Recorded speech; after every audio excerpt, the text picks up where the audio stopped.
Hiya, and welcome to our new studio, the Sound Centre. And new studio, new series of perspectives. And we've kicked off today with our first guest, Kate Stewart. She's a really successful businesswoman from Liverpool, mother of three. She owns the Sandon complex in Anfield. Anyone who goes to the Liverpool match, probably drunk in the Sandon or Sam Dodds. And she was on The Secret Teacher on Channel 4 last year. Done loads of bits on TV. You probably read about it in the Echo. And we sat down and got to know a little bit more about her journey to being a millionaire and what she's done to help women in business in the city and with her social enterprise, Vitality Homes in Wavertree, make a difference in lives of people less well off than her. Kate, thank you so much for coming in. Hello, thanks for having me. We finally got you in. And we're in a new studio as well. And it's lovely. Yeah, thanks. And you first come onto my radar with The Secret Teacher that you did last year. Straight away, you come across really well, by the way, and straight away I was super interested in hearing where your story began. So off you go. Oh, it's put me on the spot. So I'm just a normal girl from a normal council estate in Liverpool. I grew up in Loch Hill, which is a deprived area. Totally messed around in school. You know, I was bright and everything, but the way they taught me, I didn't respond to. If it didn't interest me, then I didn't want to know. So I didn't sag school in the conventional way. I used to sag school, and I'd get one of my mates to come with me to Chester, and we'd go on the open bus tours, or sag off and go to the museum, because it was things that interested me. And then, from a young age, I always wanted more designer clothes, and my family couldn't afford them. So the only option that I had was to go out and earn it myself, and I did. At 14, I was working on a hamburger van on Matthew Street till 4 o'clock in the morning. Wow. Every Monday, Thursday, Friday and Saturday to get money so I could... And I wasn't selfish neither. I'd treat my little brothers, take them out, or my godchild. And then I just kept messing around in school and getting suspended, and my mum and my nan would say, you know, we'll take her to school, but we can't get her to stay. So I'd go in, jump over the wall and just get off. Because all they done was moan at me anyway. And I hate authority, I hate people speaking down to me, and I've had that in me since a young age. If you speak to me alright, you know, I'll respond properly, but you start speaking down to me and I won't have it. So I sacked school off and I went and got a job in the Adelphi as a chambermaid, and it was painful. I'd have to be in at 5 o'clock in the morning. And then I worked in I think it's on the Dolby. I set the Swallow Hotel up, which is the one in Queen Square now. What's it called now? The Marriott? The Marriott, yeah. That was the Swallow when it opened. And then from there I went and got a job in First Force on Church Street. It's not even, I don't think it's even a company anymore. I think it's got now, Yeah. I Remember? And I was in there, and then they were sending me to different places, even at 16, to go and work in real. I think I was the only gobshite who go actually. So I was like, to get rid of me regular in Wales today. But I liked it. I liked going to different places and meeting new people. And then in there, I met a lad and got pregnant at 17. So I think everyone had wrote me off from there as well. So from council estate, cleaning rooms, or you're working in a sports shop, and you've got a baby at 17. So I wanted to go against what everyone thought about me. And even at that time, I was discussing this the other day, there was no question in having the baby, you know, from a Catholic background and everything else. It was just like, right, you're pregnant, we'll deal with it. And I think there's so many more options. Not that I regret it, but if I could do my time again. Or I tell you what, one of the key factors of it is I wouldn't want my daughters to do it. I've got 2 daughters, and I drum it into them, you know, you enjoy your life. There's so much more out there. It's a funny thing that though, isn't it? Sorry to interrupt, but if you think about it, a lot of those experiences you just touched on there, council estate, couldn't be arsed with school, you know, getting told to go to school and then having to go and all that and get off with your mates. You know, you didn't respond to that type of learning. You're obviously more of a visual learner, which you just said. And then obviously the sort of cliche, if you like, of teenager pregnant. And you say like you don't want to repeat that with your own children, but is there not a part of you that thinks, well, actually those experiences have built the character that you are today and built your resilience? Absolutely not, no. I don't want my kids to have to experience anything that I did. I suffer now with major depression, and it's all caused by the scars in my brain. From every incident that's happened has scarred my brain. And yet I'm resilient because I've had to be, but I don't want my kids to have to do it. So, But sorry, I probably asked that the wrong way, but what I mean is, how do you avoid the sort of growing up with a silver spoon hanging out your mouth and still sort of build the values that you clearly have in terms of like appreciating things? And so we try and keep it real in our house. I mean, we moved to Autumn when I was 25 and moved my eldest daughter away. She's been in private school from when she's a kid, but there's still rules and everything else. My daughter is 20, she's in uni, but she works in the Sandon, you know. Okay. I pay for a car and I pay for her insurance because to make sure she's safe. But in turn, if the kids need picking up from school, she's got to do it. And I make her work for her money as well. So if she doesn't drink, she's never smoked, she doesn't go out or anything like that. She's the most opposite to me that you could possibly get. At her age, I was in town on the gaddies, dancing on tables and everything. And she's like, you know, she's the one where I've come in and she's at the top of the stairs, 5 o'clock in the morning. What time do you call this? And it should be the roles reversed, but it's not. Yeah. So she's a nice kid. She's balanced. Yeah. She shouldn't be a pain in the ass like most kids. But, you know, she does get up off her backside and go out and work. So I think that's really important as well, to not go yada and pay them off. Yeah, of course. So I've made sure this time with my younger kids, I've got twins who are 4 and a 3-year-old, and one of my twins has got ADHD. So that's been a big eye-opener as well, having to adapt, and it's hard work, I'm not gonna lie. 3 babies is hard work, but I make sure I spend quality time with them. So I'll make a picnic, we'll go to Delamere Forest, we'll walk around there for hours and actually getting on the floor and playing with them. Do you know what I mean? Yeah. Not just like sticking an iPad in front of them and go over there. Yeah. There is times when I do have to do that, don't get me wrong. Like if it's a Sunday and I'm really busy, I'll have to go to the play centre with them, let them play and work on my laptop, because if I don't do that, then they won't be able to have the private schools and everything else that they've got, because if I collapse, their lives do. Yeah. So, and I've made sure that Caitlin's aware of that as well. She's 20 now, she's 21 this year. And now at that age, I sit down with her and say, you know, I've had to make major sacrifices to get us where we are today.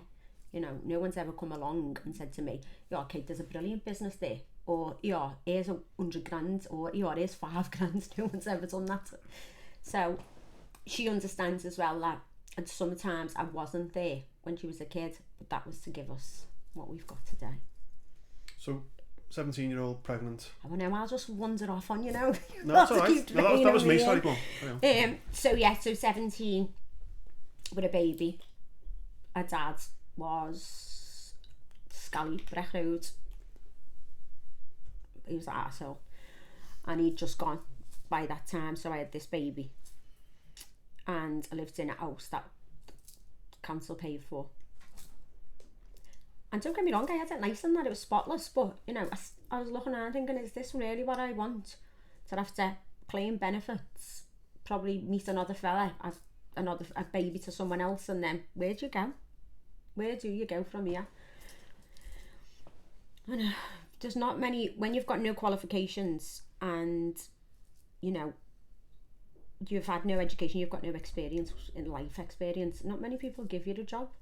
So I'd went and done a course in beauty, and I hired a room in a sunbed shop, and I was working till 10 o'clock in the night, waxing people's flowers and eyebrows and everything else, crap money, but it was my own, and I didn't have to claim benefits and everything else, but I wanted more. So I then thought, well, you know what, there's loads of opportunities here, and I think it's being crafty as well. I think that's a big part of your background, is thinking, hang on, I'll have a bit of that, or do you know what, I can do that a bit different and make a bit more money. So I opened a sunbed shop, leased the sunbeds in, and then there was no regulations then. me and my mates, even when we were in school, we used to go top and tail on the sunbed because we were meths, like for 25 minutes. Never heard of that one before. Honest to God, yeah. Or then we'd go on the sun shower and we'd have our backs together like this and then turn around and face each other. So we'd get all the time because we had no money. But yeah, so I opened a sunbed shop. I was making money then. I was like, oh, this is alright, isn't it? So from there, I opened another one in Bootle on Marsh Lane. And my man goes all the time, you know, he's like, sure it's the medication. I'm like, so I just say, like, what am I doing then? Yeah, so I opened that, and then in Liverpool, in these days, you could buy a house for £5,000. So I was buying houses cash, getting people in. I think it was the Poles, to be honest. I was getting Polish people into working them, do them up, selling them on. Just like round Anfield way? No, so I was buying them down the south end. Okay. Just little, and in Tubrook and everything else, just little 2 up and 2 down shit heads. Doing the work to them, putting them back on the market. And then my mate was working in the carvery on Queen's Drive, and this fella had come up from London who owned Camden Market, and he was doing the heritage.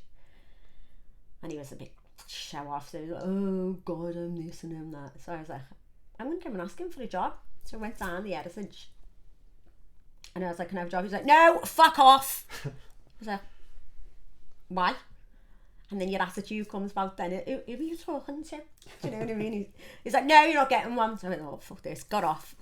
So I went back again. I was like, are you going to give me a job or what? No, fuck off. I was like, oh, mate, I'm not moving now. I am not moving until you give me a job. So he ended up giving me a job as a receptionist. And it was a massive eye-opener. I was learning the ropes, and I was having to deal with all these traders and everything else because he was incapable of doing it. So I ended up running it, and then the owners of the site, which was a company called Kickgrove in Belgravia in London, they asked me, did I want to go down and pitch for it? So I must have been 26. I had to go to London. So I'm like 5 foot, massive boobs, Scouse accent, going into this meeting, and the fella who owns Topshop was there as well. Philip Crane. Yeah. So they're all sitting there in the office. So fat men, tweed jackets on and everything else. I was like, oh, for fuck's sake. So we're going in, and they're just like looking at me as to say, is this serious? Have they really sent this in here? Because I've always had my hair done and my makeup on, and Scouser, tanned, everything else. So they've been looking at me. So I thought, right, I'm going to wipe the floor with yous now. So I've started the presentation. You could see them turning in the seats as if thinking, oh my God, she actually knows what she's talking about here. And the thing that you do with these type of people is I always analyse it and say, okay, everyone's different. So you play to these people's greed. Do you know what I mean? The greedy bastards. That's the whole top and bottom of it. Play to the gallery. Yeah, so absolutely. It's just like, right, I know I can make you 3 times as much money as you have been making, but I want a bigger percentage of it. So they're like, well, I said, you've got nothing to lose. It's me on the floor. It's me doing everything. It's me taking the risk. You're going to sit in your office and do nothing, but I'm going to make 10 times more money. They're like, well, I said, so you've got nothing to lose. You might as well give me a go. And they were like, okay then. And it did. So at the time in the heritage market, it was the capital for counterfeit in the whole of the UK. That's it, yeah. So there was actually underground in there where we're sitting now. So there's like these under the heritage. That's where they were making it. Oh really? Oh, really? Yeah. All your trainers, tracksuits, CDs, the lot. So there were CDs machines down in the cellars. That's where the production line was. It was just like that. No. yeah. So Liverpool one was getting built, and they kindly gave Liverpool City Council a shed loads of money to get rid of the counterfeit. So Liverpool City Council had come down, they started raiding, and they were bringing 40 tonners and just filling them up with stuff. And as soon as they go, they just go down into the cellars, bring more stuff up and carry on trading. And the weeds open at 9 o'clock in the morning, and by 9:20, one of the traders on the alleyway on the outside had took 20 grand in black. So you can imagine it was a massive business. They were making more out of counterfeit than they would out of drugs. So they had said, if you're taking money off them, it's proceeds to crime, because you're taking rent off them, you're taking criminal money, and you're involved. You have got to get them out. I was like, oh. okay. But on there as well, there was normal traders who were trying to make a living. Yeah. So it wasn't fair on them for the market to be shut down and your hard-working people lose their jobs because of this counterfeit. Yeah, and your butchers and all that were Yeah. there and stuff, yeah. And there was loads of traders who've been there for donkey's years and, you know, Yeah. and they were always moaning saying, well, people are coming here, they're not buying our products because there's replicas here that are the same price as our normal stuff, so why are they going to do that? So it did have a big impact as well, not just on the criminal activity side of it, but then on the other traders who were trying to work there. So they were like, well, you've got a choice, we either shut you down or you get rid. Yeah. Good choice. Cracker. So you can imagine these people are making in 20 minutes £20,000. They're not going to be happy with me going out and saying you can't trade here anymore. So I had to stand on the gate with my arms filled as like, Peggy Mitchell, you're not getting in. And they're like, no we are. I said, you're not. They're like, listen girl, we'll fucking burn your house down. I said, do you know if you were going to do it, you wouldn't be standing telling me, would you?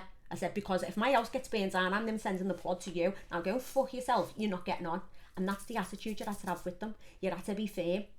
And they were like, I think as well when you're a woman and you have got that attitude, they don't actually know how to respond to you. So they're like, oh, where do we go from here? I threatened her. She's not asked. They were like, so they'd go away and then the next week they'd come back again and I'd stand there and say the same thing. Mate, you're not getting on. You're not getting on. There's not an, I have got the lease on this building. It's mine. You're not getting on. And they were just like, so it went on for weeks. And But you haven't had this conversation with like repeated different traders. It's so not I had a line of security behind me, like, I'm not gonna take all the credit. I would hope so. Yeah. Like, So there was like the security guards were behind me and everything else. They were saying, you're not getting on. They were saying, listen, we'll punch their heads in. I said, mate, you're not getting on. You're being told there's nothing I can do. It's not me who's implemented it. It's the council and the police. You can't come on. So anyway, so take them out of the heritage market. There weren't much left. So people came from all over the northwest to there just for the counterfeit. So we had a market, but it was shit. All the traders had gone. So the footfall fell. People weren't coming. They were just like, oh God, what am I going to do now? Yeah, because I suppose the legitimate traders will have benefited Of course. from the footfall that the counterfeits brought, won't they? Yeah. yeah, Oh, they'd moan about market traders that are a specific breed. They moan about everything. Everything. They can never make them happy. And I tell them this to their faces. I still speak to loads of them and go, oh, you moaning bastard, you. So they'd moan when the counterfeit were there, and then when they were gone, they moaned. Yeah. So I had this place that was 12.5 acres. But not many traders there. So what I started doing was inviting entrepreneurs to come down. So I got in touch with all the colleges, went to fairs and everything else and saying, look, I'll give you free rent to come down, because I wanted it to be eclectic. I wanted it to be something different, a different offer from Tudor Market, Grady Market, where people are just coming throwing stuff out on boards and it looks crap. So I said to them, you know, we'll invest in your store. So I'd go down with them through the week and just stupid things like foil, wrapping the things up, fairy lights, just making it appealing to people. That sounds a bit like what 10th Street is now then. I had this years ago, Yeah. mate. Back in the day. It's all comes from me. Hey, I paid for the planning on Kane's Brewery. That was all my idea. Oh really? Yeah. Okay. So, anyway. So, we had trader numbers down to about 60. And the footfall, so I done massive advertising campaigns on Radio City. I had Radio City broadcasting live from there, Juice FM broadcasting live from there, doing free holidays and everything else for people to come down. This is before social media had kicked off as well. We didn't have social media then. Front page on the bottom of the advert on the Echo. I can remember for the bottom part of the front page of the Echo, that was £6,000. Yeah. For this little tiny box. But I used to drive around with my mates in the car, and we had these Corex boards made and just plastered them everywhere. Cable tied them up all on the bridges everywhere. So everyone, it was just getting talked about. And the footfall come back. I got the numbers back up to 650. I opened the Odd Dock back up as a club. I was working with Leo Mar and that, doing raves. Okay. Wow. 2,000 people in. So what year was this? So it was about 2008. Okay. Yeah. Yeah, so, and then I was going to London and speaking to the production company as well about making it a film location. Got Captain America in, I got Sherlock Holmes in, BBC were using it every week, Hollyoaks were using it every week. Wow. Range Rover were using it for their advert. It was just, it just took off in that sense, because I was trying to best utilise the space that I had, not just on a Sunday market. They wouldn't give me the licence to open any additional days to the market, so I had to bring revenue in. Yeah. Using it for different things. And we opened it for like paintballing and loads of different, and then the people used to come down and do, the police used to do the target practicing and that in there as well. You keep them on side. They can use it for nothing. Fun. And then the redevelopment come, and I remember sitting down with the council and them saying, look, Kate, you know, this is major for Kirkdale. If you don't relinquish your lease, they can't get the money in. So I was like, okay, fine. I said, but I want planning on somewhere else. So I put in for planning on what's the go-karting place now, on Brunswick. Really? Oh yeah. Yeah. I remember it moving there, actually reading about it, yeah. Yeah, and then getting the planning and everything else cost me 100 grand. And then on the 11th hour they rang the night before planning and said, you can't have the planning. So I fell out with the council for a while after that. Yeah. Because it wasn't just for me, it was the disappointment for these traders that I'd promised them. I'm a woman of my words as well. I never tell someone something that I won't do. And I told them, I'll get you in here, we're done. I got the people who done the planning on Liverpool 1 in, so I didn't mess around and wanted it right. And yeah, and so it was just the feeling of letting them down more so that got to me. But anyway, you just dust yourself off and say what's next. So it took a couple of years out then.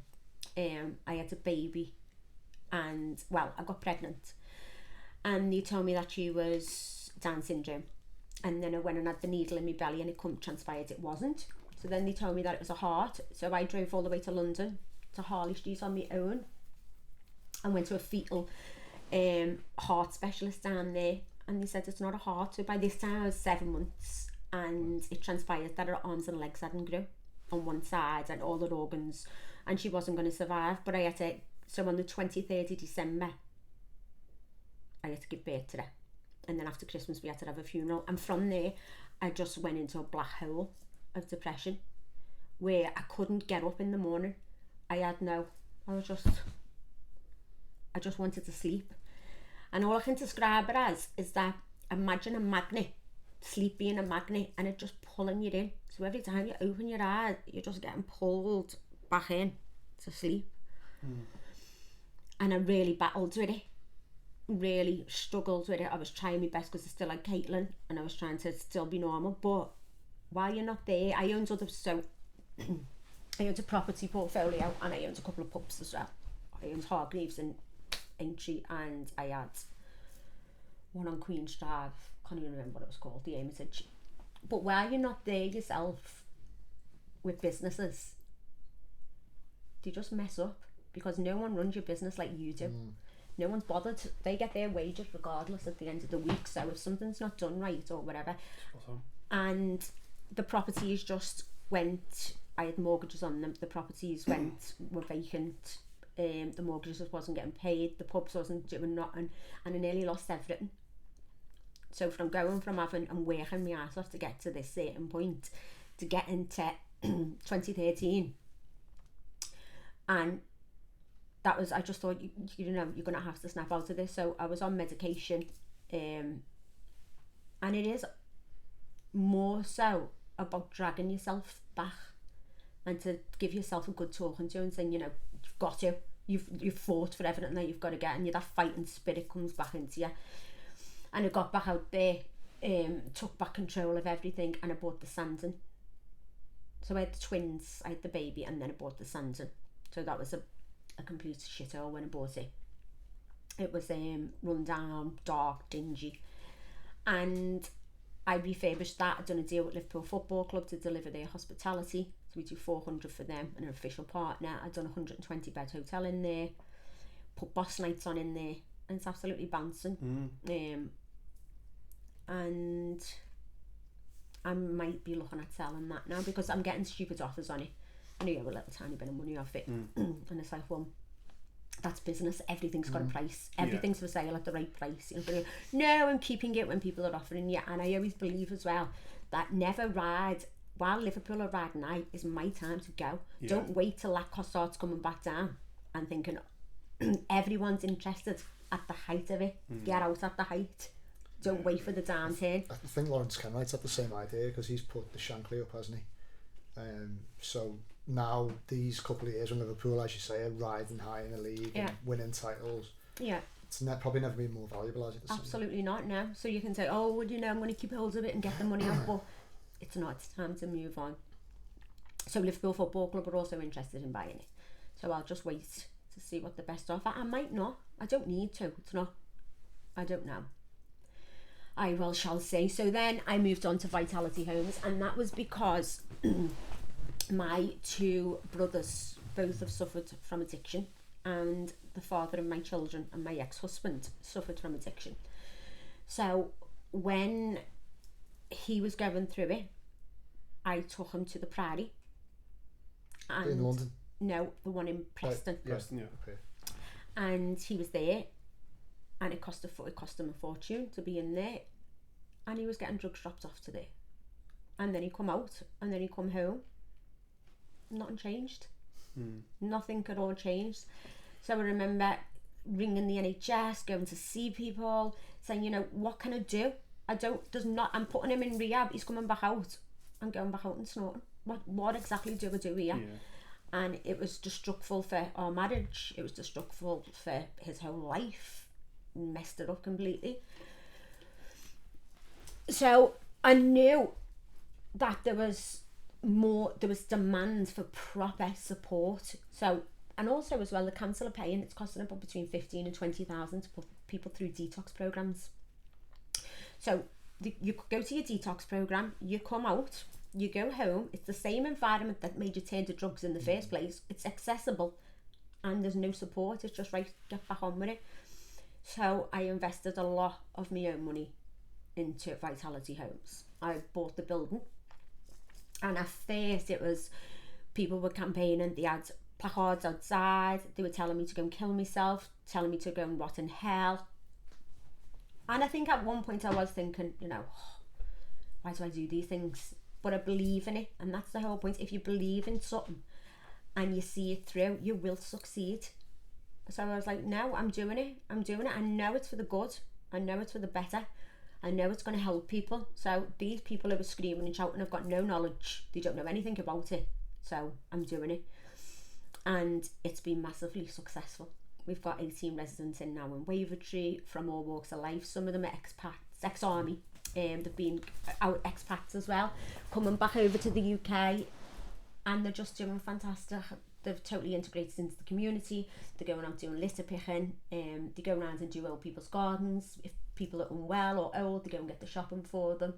Amazing. And it's really open door where the residents come in. Christmas, there were just bags and bags of stuff being dropped off, and it was nice to see people who have actually wrote to me or come up to me and said, I'm sorry, you know, we didn't understand. And it's just fantastic. Speaking to a young lad in the Radisson who's I think he's not from Liverpool, but in the services, served in Afghanistan, and had addiction. Lovely fellow, lovely young lad. And he lives in the Vitality Home, and he says it's transformed his life. Absolutely. Everyone knows people, everyone who meets, he's an impressive young lad. You know, he's doing something in his life, and he said, rewind it 2 years ago. He was a mess. He had PTSD from his time in Afghanistan, and just the biggest endorsement that you might not even know him, but you probably would. But he's like a living, walking example of the legacy you've created there, isn't it? So that's been really good. So I'm just opening another 10 studio apartment to that, and I'm getting asked to do it all over the country. Well, it makes sense, doesn't it? Because like you said there, you rather than just sort of going to, I don't know what the Priory entails, but going there, you're in this unit, you know, probably, I presume 9 times out of 10 you're away from your family and stuff. Yeah. Whereas what you're doing is, and you attend the programs, whereas what it sounds like you're doing is actually getting people out in the community again and helping them to contribute. I spoke to one of our residents, and he was an ex-heroin addict, and he said while he was using and he was going out and robbing, he was seeing people because he was going to sell to them. When he was clean, he didn't have nothing to engage with people for, so it was the isolation then that turned him back to using, because while he was using, he was interacting. Do you want to buy this? Do you want to buy? People were knocking on his door to buy the stuff and everything else. There was a community around it. Yeah. Joe and Harry again, isn't it? And then I think another thing is drugs ruins people's family relationships. People try and help you, your family will try and help you and everything else. And when you keep going back to it, at some point you go, right, enough's enough. And that's it. So they lose the bonds that they had as well. So a big part of Vitality Homes is building the bonds back up with the families as well. So we'll do family days. They'll go out with the family can come in, we'll do big meals and everything else. So I think that's really important, is getting them back into the community, giving them a sense of belonging as well. When you've been a drug user, I think your life's just chaotic. You've got no routine, and routine's paramount in everyone's lives. We're programmed to have routine. I know my kids, if I take them out of their routine, it's just chaotic. It's really crazy. If they're not in bed by 8 o'clock, or if I let them go to bed a little bit later, they just get up and they're dead knocky, there's murder in the house. So to give someone routine in their lives as well, and then further down the line, I'll be mentoring them to go and get jobs and stuff. So that's the next part of the programme, is I will be speaking to major organisations and saying to them, you give my lads jobs. If they mess up, I'll pay the wages. If they don't, you give them a job. Because I think it's about getting that opportunity. So we're so quick as well to judge people. Yeah, and that's one of the things that I've really worked hard on over the last few years, is to not be so judgmental. I went on a course called Clear Minds down in Birmingham, and it's called The Awakening, and it really, really was The Awakening. And it was all centered around your basement. So we call this your basement down here, and this is your inner child, and how we react to things in our lives goes back to our childhood and certain incidents that happened. So we can have, me and you can have an argument now, and it can be over nothing, but our own thought pattern will make that into something much major than what it is. So a mountain will blow up. Yeah. And our past will influence how we react to one another. Yeah. And another thing was be judging people. We can look at someone, like you can look at him and say he's ginger, and like not like him for that reason. And many people do. I've got a ginger son. So what I'm saying to you is, we don't know what goes on behind closed doors, and I think it's just becoming more and more apparent as well. Look at what's just happened to this Caroline Flack. You've got to delve in, stop judging, stop. And another thing is as well, while we're on this subject, I hate people who jangle. I hate the people who, hey, have you heard about this? Have you heard about that? I think we need to stop all of that. I think as well, being a woman, I try and, really promote supporting each other, and, getting your mindset into the fact that we are not competition. We are all in this together. We should be supporting each other, not putting each other down. If I try and recommend people, so I'll have a core of people who, if we're out or whatever, promote people, use them. I mean, if I've got a thing as well where I try to keep all my business in Liverpool, so all my service providers and everything else I keep in the city to keep the money in my own city. If something's a bit more, say you do something, you might be a corporate company, but you're from Liverpool and you're £100 more, I'll use you because you're one of my own. Yeah. Do you know what I mean? To keep small businesses alive. If my bedding and everything else, so I source for the hotel, I source that in Liverpool, I'll pay more, but we're keeping our own business community afloat. Yeah. I want to just go back a sec to your property and that, and the pubs and that around Liverpool. What's your take on, obviously Everton are moving stadiums, and me and Greg have spoke a lot about the legacy of that and when it'll happen and that, and obviously it seems to be happening 2023 according to the plans. But there was a time when Liverpool were possibly going to move away as well, and you've obviously seen, and you're playing a huge part in the impact that the improvement in Liverpool's fortunes on the pitch and off it as well with that big giant stadium have had on the area.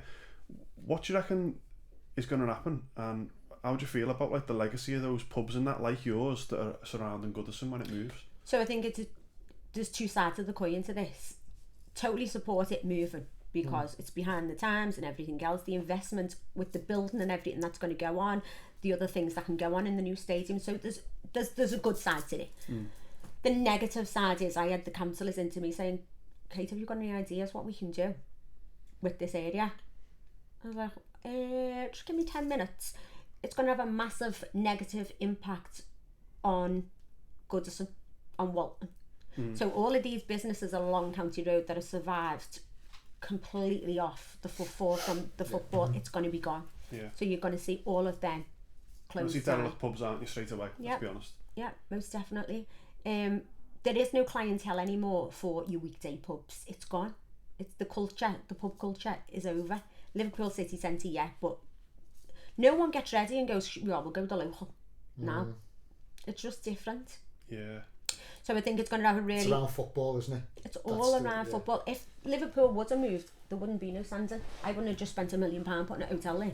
Absolutely not. For what reason? Who's going to go to Anfield? And I've been working closely with the council as well on Anfield because I'm one of the key stakeholders in the area. To say what I want is to make that a destination to get people in and not to go off to town, to stay in the area. By doing that, we can employ more local people, more shops will open, it'll be a better community. But to go back to Everton, it's going to leave a massive hole and they're going to have to do something major to replenish what Everton are going to leave there. And what are they going to do with the ground? I know there's been loads of talk about various things, but you've got plans to have like a legacy project, so there will be people's place in it.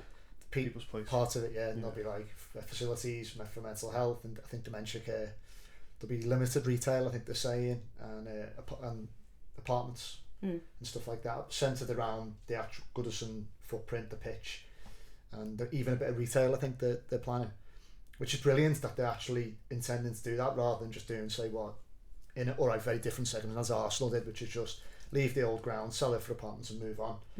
Like hybrid. Everton do a lot. They do work hard, don't they, to try and plug the gaps in it. Everton in the community is incredible. It really is. Have you ever thought about, because sometimes when the way you speak about the city and things like this, have you ever thought about politics for yourself, like going into that realm? Absolutely not. I can't stand them. You wouldn't want to be a councillor? No, well, I have been asked on a number of occasions as well. And who knows in the future? I mean, I wouldn't, if it benefited the people of the city, then maybe I would. But right now, I'm too busy, and the way the council as well is split into two different teams, so to speak. Along the party political thing. I know in our Liverpool Labour Council as well, it's split into two camps as well right now. You're either with one camp or you're with the other.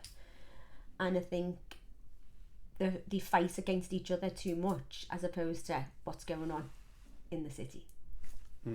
Yeah, because we're going to have, I mean, now we've committed to at least another 4 or 5 years of like a Tory government. Liverpool's not going to get loads more government handouts. If anything, they'll go the other way. Absolutely. So they should be more united than ever, really. And the services and everything else, and it is a massive juggling act right now. A massive, I've looked at the figures and everything else, and I don't know what we're going to do in 3 years' time. Just robbing Peter to pay Paul all the time to plug gaps. Yeah. That's where what you're doing wonderful stuff though for like women in business. So I personally think encouraging entrepreneurs as far as possible, because they go and create jobs. And create opportunities for people, and if they can get onto your line of thinking in terms of keeping stuff within the city. Your model's very much what a lot of restaurants do, where the locally source all the food. You're doing the same, but you're transferring it over to different industries. But are you able to do that because you've got being successful to a point where you can indulge your principles? Like, could someone starting out? No, you You can't. couldn't have done I mean, that starting out, surely. You just go cheaper, China. Yeah, of course. no, I don't know, though, it depends what type of what you're doing, doesn't it? I think as well, you know, if you come in to say to me, the job's a grand, I'm going to offer you 800 quid. So there's got to be a percentage of where there's movement as well with them. So I'll say to them, look, you are far too overpriced, but if you bring it a little bit more in line, you'll have a roll-on contract. Yeah. Volume, yeah. Yeah, so I think it's about all working together as well and saying, okay, we can drop the price. And looking at it and saying, you know what, we could get 10 grand off him, but I'll get 6 grand off him, but I'll get it every month instead of just one off. So it's how you deliver it as well to them and say, you know, look at the bigger picture. Don't just look at today, look at the next couple of years. Wait, you didn't like do A levels, did you? No. What you're saying, and so you weren't really around for much like GCSE period again. I didn't go to none. Okay, where did you get this business brain, this ability to think in terms of how to do deals and how to have that sense, that entrepreneurial sense that you've obviously always had? Survival. That's it. I thought, had to just laying on your feet. Right, there it is. If you don't make a go of it, then you're going to end up on the scrap heap, and that comes down to that. It is just get people as mentors, well. Mentors, were the mentors, or did no. you kind of have to do it on? No, I on never your own? ever had a mentor. I go off my own gut instinct as well, and I think people, it's all about your own confidence. If you're sitting at home and you're telling yourself, oh, I can't do that, you're talking yourself out of stuff. And then I always say to people, when they come in front of me as well, if you don't believe in yourself, then why should I? It doesn't make any sense. I'm not going to believe in you and you don't believe in yourself. You have to have that self-belief. Along the way, we all make mistakes. That is life. It's how we learn from their mistakes and that we don't do it again. So I see sometimes when something major goes wrong, I think, that was brilliant. I'm amazed up with that. I'm amazed up that it just woke me up because I didn't see it. So it's how we take things from it as well and say positive mental attitude is like paramount. It's like you've got to be positive even on the shittest of days when something just like got majorly wrong. You go, do you know what? This'll take me. I'm still on the path where I'm supposed to be going. It's just a bump in the road. And I try and instill into people when I'll do talks to women and I do mentor people and stuff, I try and say to them, you have to believe in yourself. I had a major issue as well with dependency on people. I used to think that I needed someone to complete me. And when I got into my head that, no I don't, my life was so much better and so much clearer. I think being on my own with the kids, it's been hard work. 3 babies on your own. At some point, I think that's where the grey hair come from and everything else, and I must have got about another 100 wrinkles off it. But it's made me a better person. It's made me a better mum. It's made me stronger. And I've come out the other side and I feel great. I've got total self-peace inside me as well. I'm happy with who I am. I'm happy with what I am. I'm happy in my own skin. And I don't need anyone. I don't need anyone. Anyone in my life could get up and walk, except my kids, obviously. Anyone in my life could get up and walk tomorrow. And you know what? It doesn't make a blind bit of difference to me. Totally self-sufficient. Wow. Do you ever look back at when you said you went to Belgravia and sat in front of Philip Green and other people like that and blew them away? Do you ever look back and just think like, did I actually do that? I think that every day. Every day. It's like, I look back as well and there's some memories that I can look back and it might turn my stomach. Really can. It hasn't been easy. Difficult times. Yeah, I mean, most of my difficult times have been through my personal life. It's been domestic violence, depression. So I've learned so much on this journey that you apply it to business as well.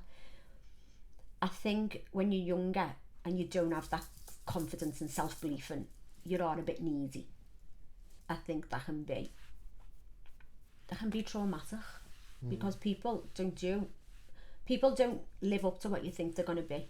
People can let you down. People can hurt you. And then if you're going through that emotions in your own personal life, it just affects your business so much because you're not on top of your game.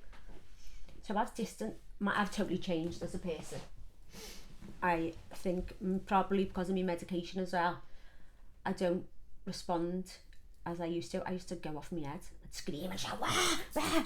Now I won't. I'll sit back and think, okay, and I'll go away and digest it, and I won't make any rash decisions. I'll you're taking the emotion out of it straight away, sleep on and stuff. Yeah. So I think that's a major lesson that you've got to learn. I used to be a psychopath, I think, like a major crank, wah, wah, screaming and shouting and everything else. And as I've got older, I think it's not how to do it, Kate. What was the we've got to, because before we started filming we were talking about there's a tangent here, Ponderland, a Russell Brand series, and you revealed to us that you are one of the stars of it. It's a secret, that as well. I've blown you up now. Yeah. At what point did your ma say, like, actually you don't have to go and work in the Inland Revenue now? I've got a very weird relationship with my mum. It's not your standard mum and daughter relationship. Like, I haven't spoke to my mum for 18 months. My mum has never said to me, well done. She's never said to me, I'm proud. And I think I always wanted to prove to her that I could do. I always wanted to prove to her, you know, Mum, look where I've come. And I think that was hateful, and it's made me where I am with my emotions and everything else, because I think if your own mother doesn't give you it, then who's going to?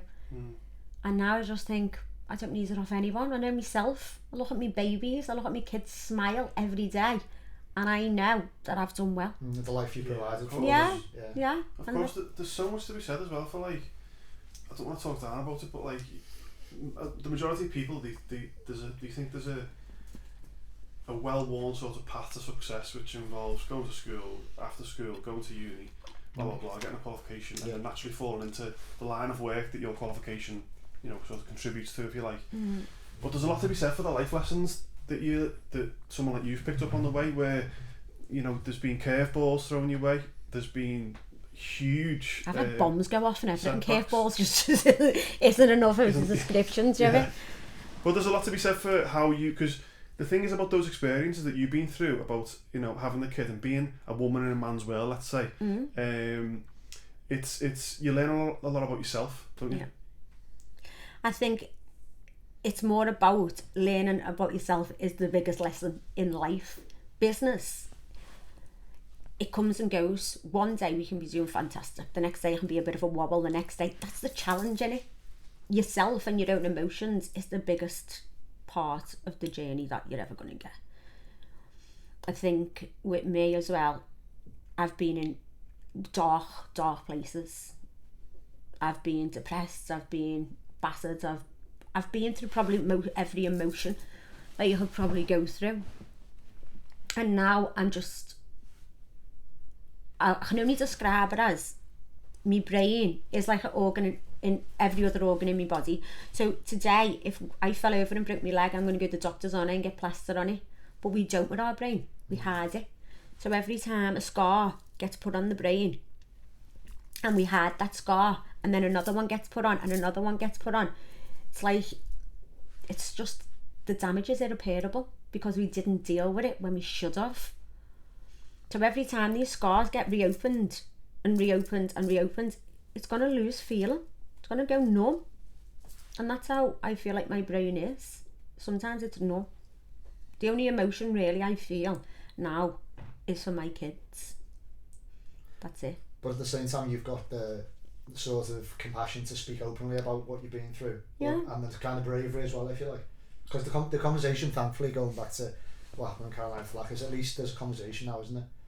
20 years ago, I don't think I even understood what mental health really was. I knew that people were depressed.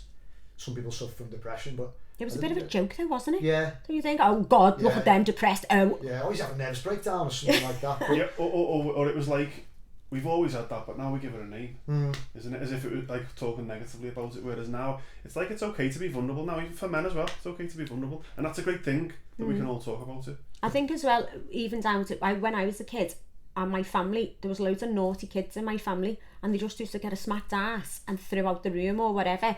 Now my lad's ADHD, and you realise now looking back and go, wow, it wasn't their fault. No, It is. I think everything's just a big eye opener. What do you think? Because you touched on it being like a woman in that business before, in Belgravia, in Liverpool, fronting up to people who want to, who are threatening to burn your home down because they can't get onto the pitch. That's almost beyond feminism, because that's just having to be like fucking remarkably brave. But feminism and Me Too, what's happened with Harvey Weinstein's changing the way men think different ways to women. So what's it like for women now in business compared to when you started out? You still come across the whole man's world thing. So I have a fella who works for me, he's 60 odd, and he's my business manager. And when I'll go onto building sites, they ignore me and go and speak to him. Oh, I am 80, shake his hands and up his ass and everything else. I'll just stand behind quietly and let them do it. So I think I'm going to drop a fucking massive bomb on you in a minute, mate. Because they'll be like, yeah, looking at me as if I must be the secretary or something. And then John will go, well, actually, you need to speak to Catherine because it's her business. And they'll go, oh. So in that building sector and everything else, it's still predominantly male orientated. Women, you know, it's how we have to push ourselves forward that little bit more. I feel as well that if women stuck together a little bit more and took the jealous bitchiness out of it, we'd be a lot more further advanced. I think we're still behind because of ourselves. Too busy competing with each other rather than being together, like you said before. So we're not competitors. We're not each other's competition. We all complement each other. We're all in it together. So I think that, you know, we stop ourselves as well. Yeah, I mean, I suppose women are still having to play by a different set of rules like that. You should have to.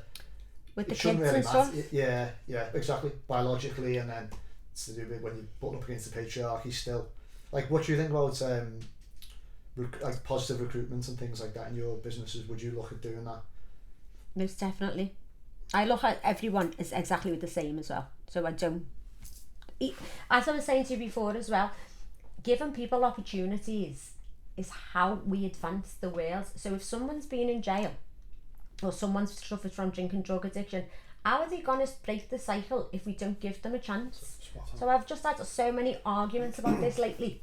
Okay, so someone comes out of jail, they've got this criminal record and they can't get a job because of the criminal record. What are they going to do? What is the only option open to them? It's the criminality. Crime, isn't it? Yeah. So go and commit another crime, end up back in Walton, and it's just a revolving door scenario. We have to break the cycle.